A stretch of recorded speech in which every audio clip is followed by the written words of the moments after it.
नमस्कार दोस्तों, ये कहानी आपकी ज़िंदगी बदलने की हिम्मत रखती है। बस शर्तें यहाँ है कि आपको इस कहानी को थोड़ा ध्यान से सुनना पड़ेगा। तो ये कहानी है एक हिरण की। एक बार एक हिरण जंगल में पानी की तलाश में घूम रही थी और भटक रही थी। उससे बहुत ही ज़ोर से पानी प्यास लगी हुई थी, लेकिन इधर उधर भटकने के बाद भी उससे पानी नहीं मिल रहा था। थोड़ी देर में जंगल में इधर उधर भटकने के बाद वह हिरण एक झाड़ के नीचे में बैठ जाती है और पानी की आवाज़ सुनकर हिरण झाड़ से उठकर नदी की ओर बढ़ती है। तो उतने में ही उसे नदी में पानी की आवाज़ सुनाई देती है।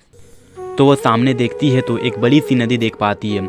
जैसे ही उस नदी को देखती है तो वो बहुत ही खुश हो जाती है, मानो उसे दुगनी ज़िंदगी मिल गई हो। वो फ़ौरन ही दौड़ते हुए उस नदी के पास जाती है और जैसे ही पानी पीने के लिए अपना सर नदी में झुकाती है तो उसकी नज़र अपने बाएं दिशा में पड़ती है। बाएं तरफ देखने के बाद उसे शिकारी का नज़र आ जाता है और वो शिकारी हाथ में निशान तान कर खड़ा हुआ रहता है। फिर जैसे ही उस हिरण की नज़र दाएं दिशा में पड़ती है तो उसे एक शेर का नज़र आता है। झाड़ियों के पीछे फिर वो अपने पीछे देखती है तो उसे भयंकर आग लगी हुई दिखती है।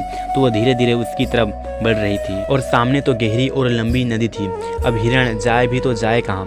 हिरण के सामने चारों रास्ते बंद थे और चारों तरफ मुसीबत आ चुकी थी। उसके बाद हिरण शांति से सोचता है कि मेरे चारों तरफ से मुसीबतें, बचने के रास्ते नहीं है, तो जब मरना ही है तो क्यों ना अपना काम करके मरूं। तो हिरण अपनी प्यास बुझाने के लिए बाकी सभी चीज़ों को नज़रअंदाज कर देता है और पानी पीने लगता है। लेकिन थोड़ी ही देर के बाद जैसे वह हिरण पानी पी रही थी तो उतनी ही देर में ऊपर आसमान के बादल छा गए और उन बादलों से बारिश होने लगी।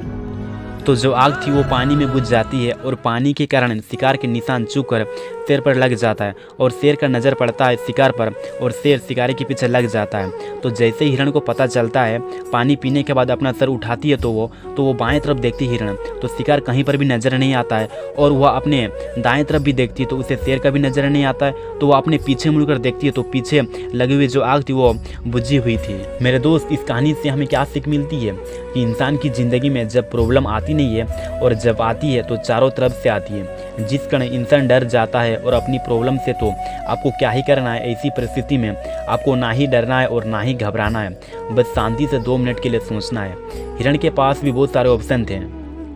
हिरण भी ये सारे ऑप्शन को देखने के बाद पानी में छलांग लगा सकती थी या इधर उधर भाग सकती थी, लेकिन उसने शांति से सोचा और अपने काम पर लगी रही। वो पानी पीने आई थी तो वो पानी पीने लगी। इंसान भी अपनी कामयाबी से थोड़ी ही दूर पर रहता है, लेकिन उससे मुसीबत देखने शुरू आ जाती है। जैसे घर की प्रॉब्लम, पैसों की प्रॉब्लम, जिसके कारण वह कुछ नहीं कर पाता है और डर और घबरा जाता है। लेकिन आपको डरना और घबराना नहीं है, बस आप अपने काम पर बने रहना है।